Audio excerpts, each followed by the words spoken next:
What's going on, y'all? Thanks for checking in the Khaliis Take. You know what to do. Hit that like, subscribe button. Also hit that notification bell just so you can get the newest and the bonus content first. But hey, let's just go ahead and jump right in. There's reports that the Clippers would hold back on letting Kawhi Leonard and Paul George return if they can't, return in the regular season before the playoffs.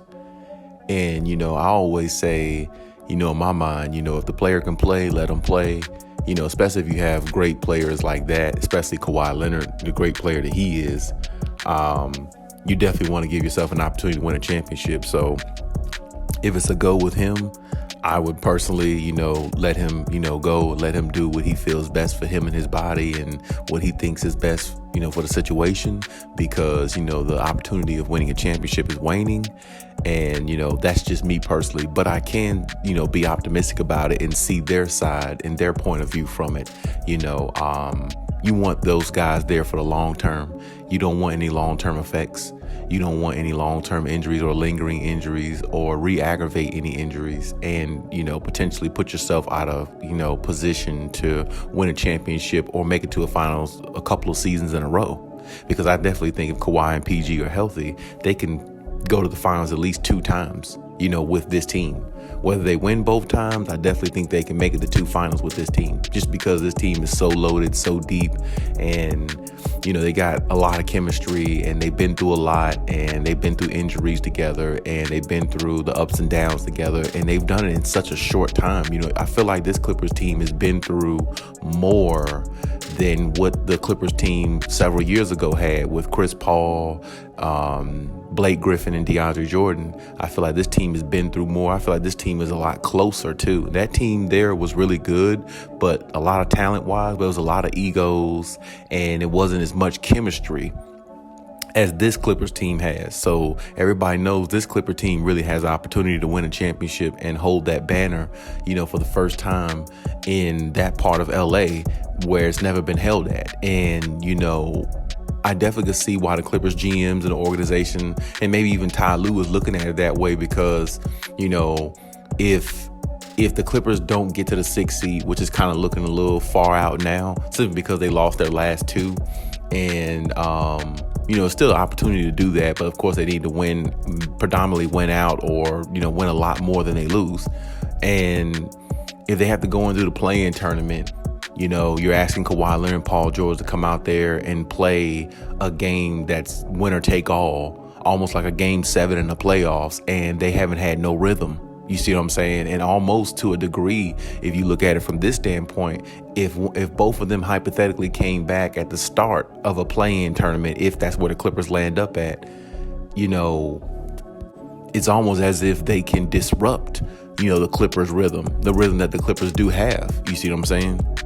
Because right now, if you look at it, the Clippers are really predominantly mainly used to playing with what they have on the floor. And and the more and more they play together, the more and more they're getting used to Reggie Jackson, controlling the offense, and Terrence Mann slashing to the basket, and Luke Kennard coming off the bench being the 6th man that he is, and one of the best shooters in the NBA, and doing it by committee. They got so used to doing that. They got so used to playing that way. They got so used to having interchangeable lineups and all this stuff. When you add Kawhi and PG back to the mix for a play-in tournament game, hypothetically, if they came back for a play-in tournament game, it would throw off or disrupt the rhythm of the other players, possibly, because they haven't had enough time to play it with Kawhi and PG again to get a rhythm and a feel for them on the court and allow their game to flourish behind them rather than play in the forefront the way the players are playing now. See, right now, when you watch the Clippers play, Luke Kennard's got the green light, Terrence Mann does. Everybody on the court has the green light.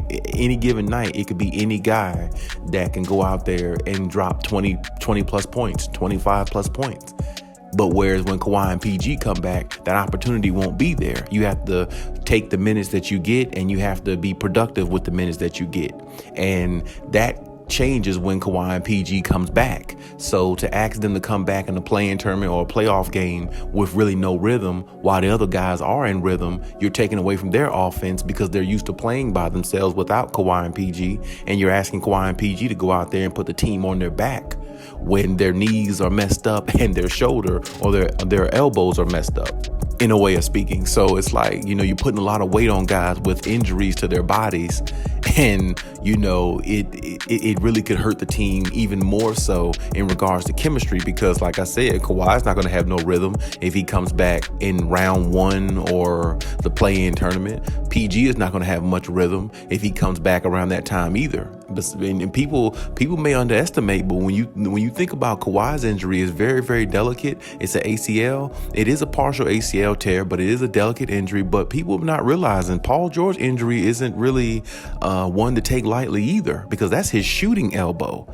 It's not his opposite elbow, or it's not anything like that. That's an elbow injury, UCL injury at that. So to hold that form up when you flick the wrist after the ball leaves the hand with rotation, that elbow takes a sting every time. You use a lot of torque with that elbow and a lot of strength with that elbow to shoot jumpers, and that can disrupt his rhythm a whole lot. I mean, in regards to shooting, Paul George already has shooting slumps at times, so that elbow, how do mentally when he comes back, he's ready to take contact with that elbow. He's ready to just shoot and not worry about it, and everything is okay, and be in an NBA game where people are bumping you, tugging you, pushing you, trying to beat you, because everybody knows playoff basketball is way different. People are more physical. They tug on your shorts more. They bump you a little bit. They pull your shoulder. They try to, trip you up. It's just more physical when it comes to playoff basketball. And when you got an elbow injury, somebody's going to try to exploit that. And like I said, even though Paul George is shooting, it's still not quite right, and it's still not good enough to take contact as of yet. So, you got to look at that too. Not just Kawhi's injury being detrimental. You got to look at Paul George's injury being detrimental too, because like I said, both of them really play hand in hand. Kawhi, with his knee, you got to worry about, is he going to come back as strong, mentally athletic as he was, moving, dunking on people the way he was in last year's playoffs, things like that.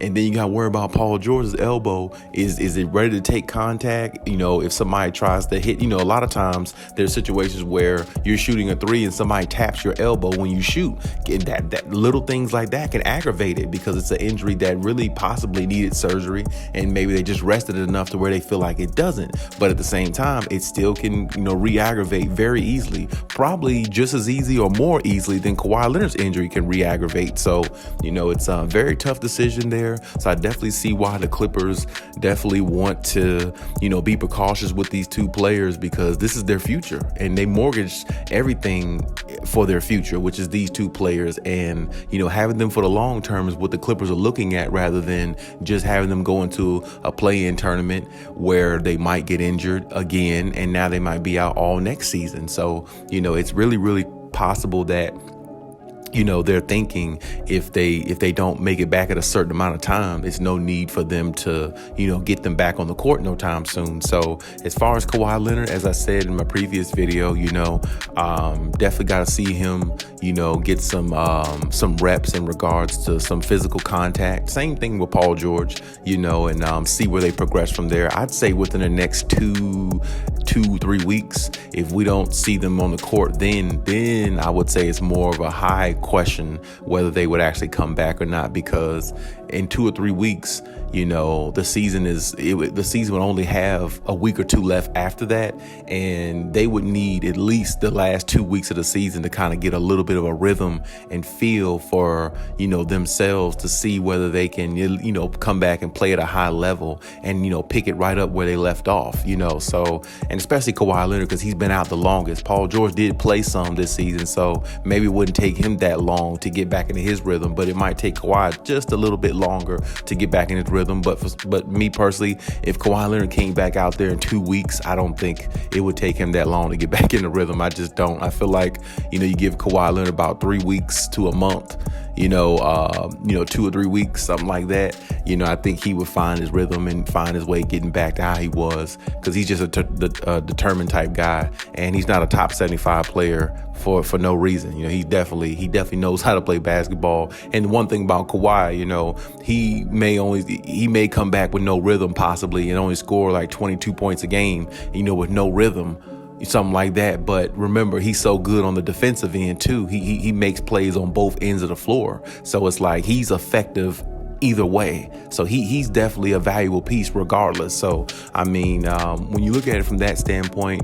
like I said, if both players are ready to go, if both players say yes, I personally would let them go and put them back out there, because like I said, of course you don't want to mortgage or risk your future with these two guys. But, as the Clippers organization, you got to kind of look at it like this. There's no guarantee they'll stay around the next 5 to 10 years either, because, the way players get traded in this day and time or leave teams and go for better opportunities and things like that, there's no guarantee that, there's no guarantee on anything. You see what I'm saying? So, the window of opportunity is closing for a championship, and the Clippers have to realize that. So me personally, if Kawhi and PG say they want to go, I would let them go, because two great players like that is going to possibly, give you an opportunity to raise that banner one good time, at least one time in Clippers history.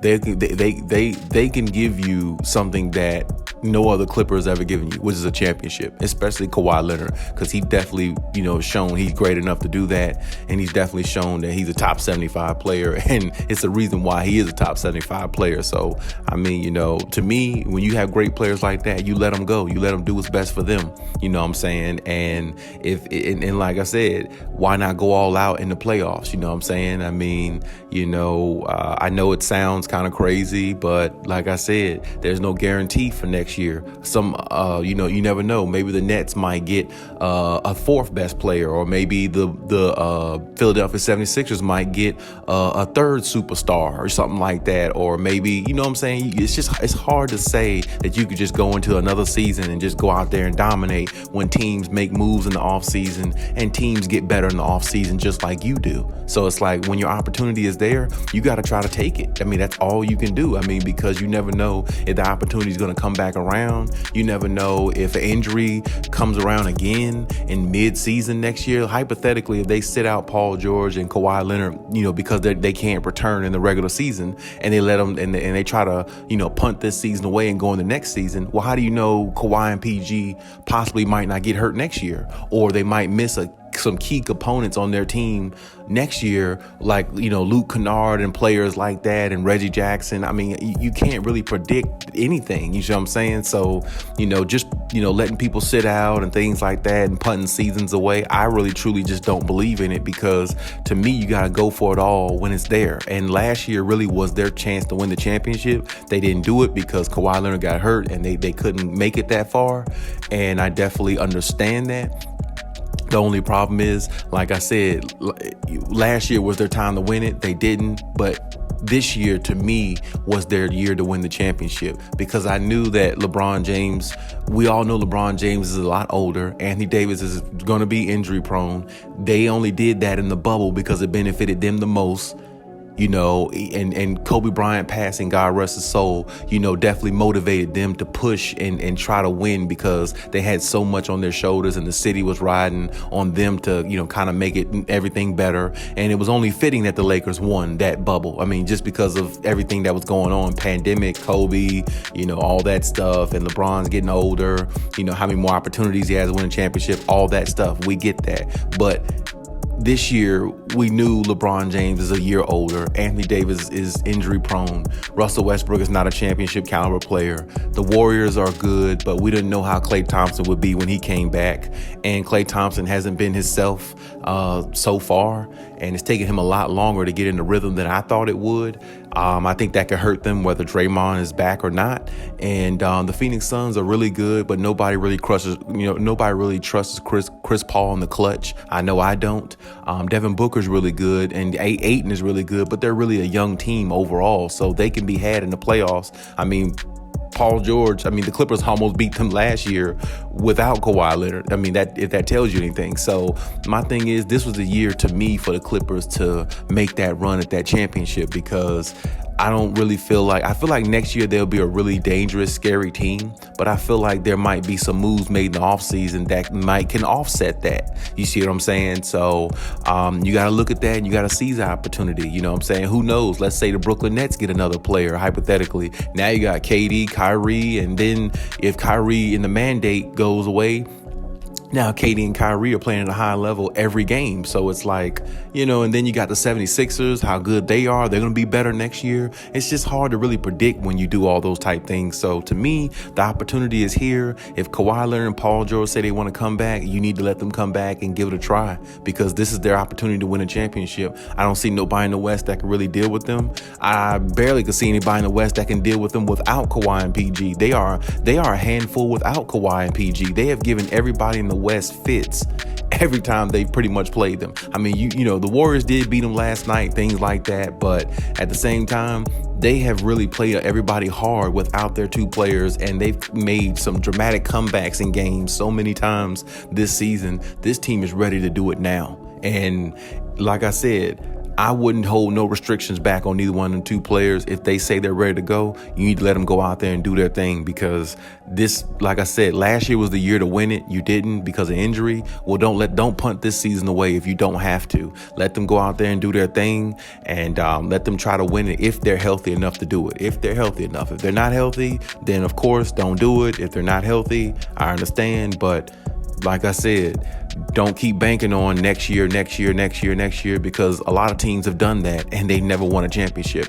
and they sit back and regretted why they didn't win a championship, or regretted not making decisions that they could have to maybe possibly put them in, contention to win a championship. So, you don't want to injure any player, re-aggravate any player's injury even more than what it is. I definitely understand that. But if the doctors say it's okay, if the players say it's okay, then you let them go. You let them play. And that's just my motto. So we'll see how it goes, and we'll see exactly what decisions made from, the GMs and the organization of the Clippers and everything like that, based upon their injury and how they, progress even more in the next couple of weeks. But like I said, we'll see what decision they make. But to me, it's only one decision. If they're healthy enough to go, let them go out there and play. But hey, that's my take on everything. You leave any comments in the comment section as always. And hey, Khaliis out.